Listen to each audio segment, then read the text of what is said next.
Right now, there is likely something sitting in your kitchen that is silently damaging your liver. You wash it, you dry it, you use it every single day without a second thought. But here is the disturbing truth that most people never hear: washing. It doesn't solve the problem. For some of these items, the act of washing can actually make things worse. Today's video is about the real dangers hiding in your kitchen and what you need to throw out today. The key word in this story is aflatoxin. It sounds technical, but once you understand what it is, you will never look at your kitchen the same way. Aflatoxin is a toxin produced by specific molds, and it holds the distinction of being classified as a Group 1 carcinogen by the International Agency for Research on Cancer. Group 1 means the evidence for human cancer. Causation is definitive and unambiguous. The primary target organ of aflatoxin is the liver. Chronic exposure increases the risk of liver cirrhosis and liver cancer. What makes this especially alarming for people who carry hepatitis B virus, a condition affecting a significant portion of the population in many Asian countries, is that the combination of HBV and aflatoxin exposure doesn't simply add risk. The two interact synergistically, meaning the liver cancer risk multiplies dramatically beyond what either factor alone would produce. This is not a mild concern. This is a serious, evidence-based warning. Most people associate aflatoxin with peanuts, corn, and stored grains. What far fewer people know is that aflatoxin can also form directly inside the kitchen, on the tools we handle every day. Let's go through each one. The first culprit is the wooden cutting board. Wood is a beautiful, natural material. It protects knife edges and feels satisfying to use. But wood has a fundamental problem from a food safety standpoint. It absorbs moisture. Every time you cut food on a wooden surface, the knife creates scratches and grooves. Food juices, proteins, fats, vegetable matter seep into those grooves.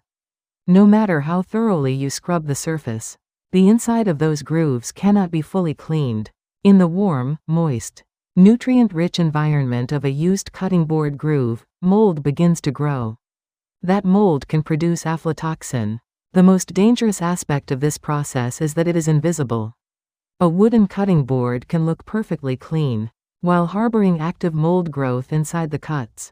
When you see dark discoloration, black spots, or notice a stale or musty odor, the contamination is already severe. But internal contamination can begin before any of these visible signs appear. Washing with hot water does not solve this. And hot water can actually expand the wood fibers, opening the grooves wider and creating more space for contamination to enter. The second culprit is wooden chopsticks that have been in use for an extended time. A widely reported case from China described a family of 4, all of whom developed liver cancer after using the same set of wooden chopsticks for years without replacing them. Testing of the chopsticks and kitchen tools found aflatoxin contamination, which medical experts identified as a contributing factor to the family's illness. Wooden chopstick surfaces develop tiny cracks and splits with each use. Food residue trapped in those cracks decomposes and feeds mold growth. Washing chopsticks does not clean out the interior of those cracks. The contamination builds invisibly over time. And because chopsticks go directly from food to mouth, the exposure route is extremely direct. One-time use wooden chopsticks were never designed for repeated washing and reuse. Switching to stainless steel, titanium, or properly sealed reusable chopsticks eliminates this risk entirely. The third culprit is the kitchen sponge. This does not involve aflatoxin, but the bacterial contamination of a used sponge represents a separate and serious threat to gut and liver health through a different pathway. A German study published in 2017 found up to 54 billion bacteria per cubic centimeter in used kitchen sponges. That figure is hundreds of thousands of times higher than a toilet seat. The study identified 362 different types of microorganisms, including pathogens capable of causing serious food poisoning. Research has also shown that microwaving or heat sanitizing sponges does not produce lasting bacterial reduction. Bacteria recolonize rapidly. When you wash dishes with a contaminated sponge, bacteria transfer to dish surfaces. Chronic ingestion of food poisoning. Bacteria creates ongoing inflammatory stress on the gut and liver. Experts recommend replacing kitchen sponges every 1 to 2 weeks at maximum, wringing them completely dry after each use, and never leaving them pressed flat in a wet sink.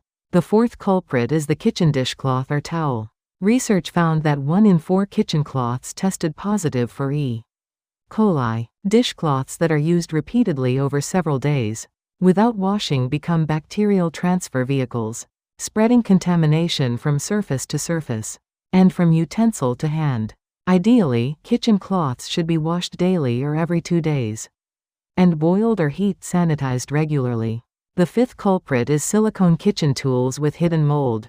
Spatulas, ladles, and brushes with silicone heads or joint handles can develop black mold in the seams and joints, areas that are difficult to clean properly.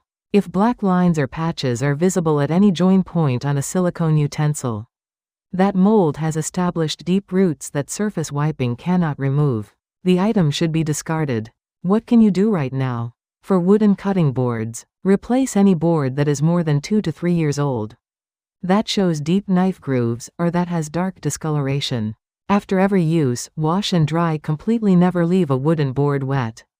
Consider transitioning to plastic, glass, or high-quality composite boards. For wooden chopsticks, stop reusing single-use wooden chopsticks and replace any reusable wooden pair that is cracked, discolored, or smells unusual. Stainless steel or titanium chopsticks are permanent alternatives. For sponges, replace them weekly. Dry them completely between uses and keep them elevated, rather than sitting in water. For dishcloths, wash or replace every 1 to 2 days.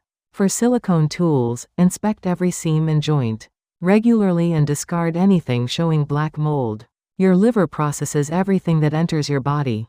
Aflatoxin, food poisoning bacteria, mold toxins. These accumulate silently over time, creating a chronic burden that can lead to inflammation, liver damage, and in high-exposure situations, serious disease.